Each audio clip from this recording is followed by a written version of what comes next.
One nation, one election.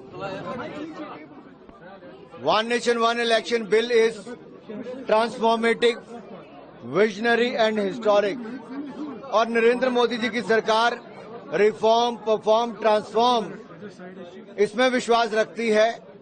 और आज अगर देश को विकास इतनी तेजी के साथ बढ़ रहा है, India is the fastest growing economy in the world, it is all because of the initiative of prime minister Modi and his government. One nation one election भी उस दिशा में है। एक देश में अगर एक ही बार विधानसभा लोकसभा के चुनाव होंगे, समय बचेगा, पैसा बचेगा, मॉडल कोड ऑफ कंडक्ट कम समय लगा रहेगा। 5 साल में एक ही बार चुनाव आपको करने पड़ेंगे, लाखों करोड़ रुपया देश का बचेगा, लगभग 1.5% जीडीपी में ग्रोथ होगी, कंट्रीब्यूशन होगी। और जो हमारे एम्प्लॉयज हैं, टीचर हो, पैरामिलिट्री फोर्सेज हो, गवर्नमेंट एम्प्लॉयज हो, ये सब अपना अपना काम कर सकते हैं। पैरामिलिट्री फोर्सेज अपना सिक्योरिटी का काम कर सकती है, टीचर पढ़ाई का काम कर सकते हैं, अधिकारी अपना इम्प्लीमेंटेशन का काम बेहतर कर सकते हैं।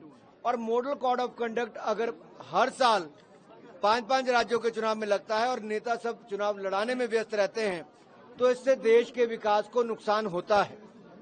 इसलिए हमने कहा है कि ये पहली बार नहीं, 1952 से लेकर 1967 तक, 1952 से लेकर 1967 तक वन नेशन वन इलेक्शन होता था। पार्लियामेंट और विधानसभा के चुनाव इकट्ठे होते थे, लेकिन बार बार जिस तरह से कांग्रेस ने सरकारें गिराई या अन्य कारणों से गिरी, उसके कारण अलग थलग पड़ गए राज्यों के चुनाव।